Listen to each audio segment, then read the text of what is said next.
মাটি থেকে মূলরম দ্বারা শোষিত পানি জাইলেম বাহিকার মধ্য দিয়ে পাতায় পৌঁছায়, তা একটি পরীক্ষার মাধ্যমে প্রমাণ করো।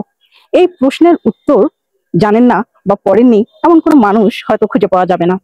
না, আজ আমি এই পরীক্ষাটি করে দেখাবো না। এই পরীক্ষাটি করতে যে উদ্ভিদটি আমরা ব্যবহার করতাম, আজকে সেই উদ্ভিদটি সম্পর্কে আলোচনা করব। কিংবা ছোটবেলায় কেউ পিঠা, পায়েস, পান বানিয়ে এই উদ্ভিদ নিয়ে খেলা করেননি এমন মানুষও কিন্তু খুঁজে পাওয়া যাবেন না। কি চিনতে পারছেন সেই উদ্ভিদটি কি? চলুন তাহলে দেখে নেই সেই উদ্ভিদটি কোন উদ্ভিদ। পেপারোমিয়া অযত্নে বেড়ে ওঠা অবাঞ্ছিত এক উদ্ভিদ। 15 থেকে 45 সেন্টিমিটার এই উদ্ভিদটি বৈজ্ঞানিক নাম হলো পেপারোমিয়া পেলুসিডা। লাতিন ভাষায় পেপারোমিয়া অর্থ স্বচ্ছ বা ট্রান্সপারেন্ট। বিজ্ঞানী কার্ল লিনিয়াস এই প্রজাতির নামকরণ যথার্থই করেছেন, কেননা এর পাতা, কাণ্ড, পত্রের শিরাবিন্যাসগুলো অনেক স্বচ্ছ। এই স্বচ্ছতার কারণেই আমরা এই উদ্ভিদের কাণ্ড, পাতায় পানি পরিবহনের পরীক্ষাটি করতে পারি। বর্ষজীবী এই উদ্ভিদের শেকড় মাটির উপরে ভাগে বেশি থাকে বলে এটি টান দিলে সহজেই উঠে আসে। পাতা চকচক করে বলেই এর ইংরেজি নাম হলো শাইনি বুশ।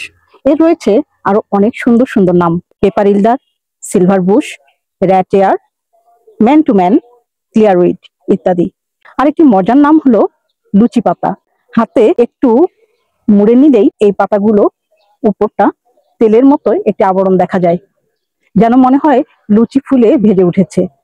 এজন্যই এর নাম হলো লুচি পাতা। স্পাইকের মধ্যে ডট লাইক বীজগুলো সংযুক্ত থাকে।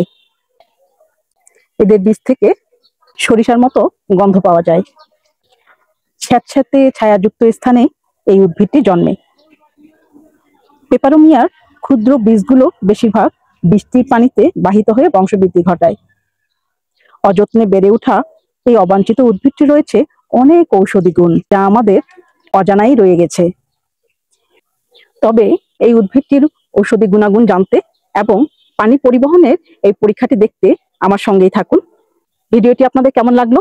ভালো মন্দ সবটুকুই জানাবেন, যেন উদ্ভিদ সম্পর্কে এরকম তথ্য দিয়ে সবসময় আপনাদের সঙ্গেই থাকতে পারি। ভালো থাকবেন সবাই।